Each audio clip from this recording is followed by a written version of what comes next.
ನಮಸ್ಕಾರ. ಸಾತ್ವಿಕ ಜ್ಞಾನಂ ಚಾನೆಲ್‌ಗೆ ಸ್ವಾಗತ. ಇಲ್ಲಿ ನಾವು ಆಳವಾದ ಆಧ್ಯಾತ್ಮಿಕತೆ ಮತ್ತು ಸ್ವಯಂ ಅರಿವನ್ನು ಅನ್ವೇಷಿಸೋಣ. ನಾವು ಭಗವದ್ಗೀತೆಯ ಮೂಲಕ ಈ ಪವಿತ್ರ ಪ್ರಯಾಣವನ್ನು ಪ್ರಾರಂಭಿಸಿದಾಗ 18 ಅಧ್ಯಾಯಗಳು ಮತ್ತು 700 ಜ್ಞಾನದಾಯಕ ಶ್ಲೋಕಗಳನ್ನು ಒಳಗೊಂಡಿರುವ ಅದರ ದೈವಿಕ ರಚನೆಯನ್ನು ಮೊದಲು ಅರ್ಥ ಮಾಡಿಕೊಳ್ಳೋಣ. ಭಗವದ್ಗೀತೆಯು 18 ಅಧ್ಯಾಯಗಳು ಮತ್ತು 700 ಶ್ಲೋಕಗಳನ್ನು ಒಳಗೊಂಡಿದೆ. ಇವುಗಳಲ್ಲಿ 574 ಶ್ಲೋಕಗಳು ಭಗವಾನ್ ಶ್ರೀಕೃಷ್ಣನಿಂದ, 84 ಶ್ಲೋಕಗಳು ಅರ್ಜುನನಿಂದ ಮತ್ತು 41 ಶ್ಲೋಕಗಳು ಸಂಜಯನಿಂದ ವಿತರಿಸಲ್ಪಟ್ಟಿದೆ. ಒಂದು ಶ್ಲೋಕ ಮೊದಲನೆಯದು ಧೃತರಾಷ್ಟ್ರನು ಮಾತನಾಡುತ್ತಾನೆ. ಭಗವದ್ಗೀತೆಯು ಮಹಾಭಾರತದ 23ರಿಂದ 40 ಅಧ್ಯಾಯಗಳನ್ನು ಒಳಗೊಂಡಿದೆ. ಇದು 1,00,000 ಶ್ಲೋಕಗಳನ್ನು ಹೊಂದಿದೆ. ಭಗವದ್ಗೀತೆಯನ್ನು ಭೀಷ್ಮ ಪರ್ವದಲ್ಲಿ ಸೇರಿಸಲಾಗಿದೆ. ಇದು ಕುರುಕ್ಷೇತ್ರ ಯುದ್ಧದ ಮೊದಲ 10 ದಿನಗಳನ್ನು ವಿವರಿಸುತ್ತದೆ.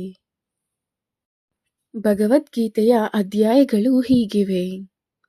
ಮೊದಲನೆಯ ಅಧ್ಯಾಯ ಅರ್ಜುನನ ಖಿನ್ನತೆಯ ಯೋಗ, ಅಂದರೆ ಅರ್ಜುನ ವಿಷಾದ ಯೋಗ. ಎರಡನೆಯ ಅಧ್ಯಾಯ ವಿಶ್ಲೇಷಣೆಯ ಯೋಗ, ಅಂದರೆ ಸಾಂಖ್ಯ ಯೋಗ. ಮೂರನೆಯ ಅಧ್ಯಾಯ ಕ್ರಿಯೆಯ ಯೋಗ, ಅಂದರೆ ಕರ್ಮಯೋಗ.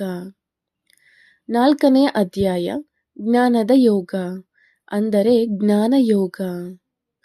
ಐದನೆಯ ಅಧ್ಯಾಯ ತ್ಯಾಗದ ಯೋಗ, ಅಂದರೆ ಸನ್ಯಾಸ ಯೋಗ. ಆರನೆಯ ಅಧ್ಯಾಯ ಧ್ಯಾನದ ಯೋಗ, ಅಂದರೆ ಧ್ಯಾನ ಯೋಗ. ಏಳನೆಯ ಅಧ್ಯಾಯ ಬುದ್ಧಿವಂತಿಕೆಯ ಯೋಗ, ಅಂದರೆ ವಿಜ್ಞಾನ ಯೋಗ. ಎಂಟನೆಯ ಅಧ್ಯಾಯ ವಿಮೋಚನೆಯ ಆತ್ಮದ ಯೋಗ, ಅಂದರೆ ತಾರಕ ಬ್ರಹ್ಮ ಯೋಗ. ಒಂಬತ್ತನೆಯ ಅಧ್ಯಾಯ ರಾಯಲ್ ಮತ್ತು ಗುಪ್ತ ಜ್ಞಾನದ ಯೋಗ, ಅಂದರೆ ರಾಜವಿದ್ಯ ರಾಜಗುಹ್ಯ ಯೋಗ. ಹತ್ತನೆಯ ಅಧ್ಯಾಯ ಶ್ರೇಷ್ಠತೆಯ ಯೋಗ, ಅಂದರೆ ವಿಭೂತಿ ಯೋಗ. 11ನೆಯ ಅಧ್ಯಾಯ ವಿಶ್ವರೂಪವನ್ನು ನೋಡುವ ಯೋಗ, ಅಂದರೆ ವಿಶ್ವರೂಪ ದರ್ಶನ ಯೋಗ. 12ನೆಯ ಅಧ್ಯಾಯ ಭಕ್ತಿಯ ಯೋಗ, ಅಂದರೆ ಭಕ್ತಿ ಯೋಗ. 13ನೆಯ ಅಧ್ಯಾಯ ಆತ್ಮದಿಂದ ವಸ್ತುವನ್ನು ಪ್ರತ್ಯೇಕಿಸುವ ಯೋಗ, ಅದುವೇ ಪ್ರಕೃತಿ ಪುರುಷ ವಿವೇಕ ಯೋಗ. 14ನೆಯ ಅಧ್ಯಾಯ ತ್ರಿವಿಧ ವಿಧಾನಗಳ ಯೋಗ, ಅದುವೇ ಗುಣತ್ರಯ ವಿಭಾಗ ಯೋಗ. 15ನೆಯ ಅಧ್ಯಾಯ ಅಂತಮ ವ್ಯಕ್ತಿಯ ಯೋಗ, ಅದುವೇ ಪುರುಷೋತ್ತಮ ಯೋಗ. 16ನೆಯ ಅಧ್ಯಾಯ ದೈವಿಕ ಮತ್ತು ಭಕ್ತಿಹೀನ ಆಸಕ್ತಿಗಳನ್ನು ಪ್ರತ್ಯೇಕಿಸುವ ಯೋಗ, ಅದುವೇ ದೈವಾಸುರ ಸಂಪದ್ ವಿಭಾಗ ಯೋಗ.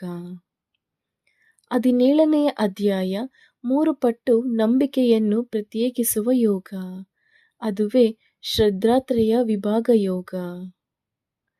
18ನೆಯ ಅಧ್ಯಾಯ ವಿಮೋಚನೆಯ ಯೋಗ, ಅದುವೇ ಮೋಕ್ಷ ಯೋಗ. ಭಗವದ್ಗೀತೆಯ ವಿಭಾಗ. ಭಗವದ್ಗೀತೆಯನ್ನು 3 ಭಾಗಗಳಾಗಿ ವಿಂಗಡಿಸಲಾಗಿದೆ. 1ರಿಂದ 6ನೆಯ ಅಧ್ಯಾಯದವರೆಗೆ ಕರ್ಮಯೋಗ, 7ರಿಂದ 12ರ ಅಧ್ಯಾಯದವರೆಗೆ ಭಕ್ತಿಯೋಗ, ಹಾಗೂ 13ರಿಂದ 18ನೆಯ ಅಧ್ಯಾಯದವರೆಗೆ ಜ್ಞಾನಯೋಗ. ನಿಮಗೆ ಈ ಮಾಹಿತಿ ಇಷ್ಟವಾದಲ್ಲಿ ಲೈಕ್ ಮಾಡಿ, ಶೇರ್ ಮಾಡಿ, ಹಾಗೂ ಈ ಚಾನಲ್ನ ಎಲ್ಲ ವಿಡಿಯೋಗಳಿಗಾಗಿ ಸಬ್ಸ್ಕ್ರೈಬ್ ಮಾಡಿ ಹಾಗೂ ಆಲ್ ಎನ್ನುವ ಬೆಲ್ ಐಕಾನನ್ನು ಕ್ಲಿಕ್ ಮಾಡಿ. ಧನ್ಯವಾದಗಳು.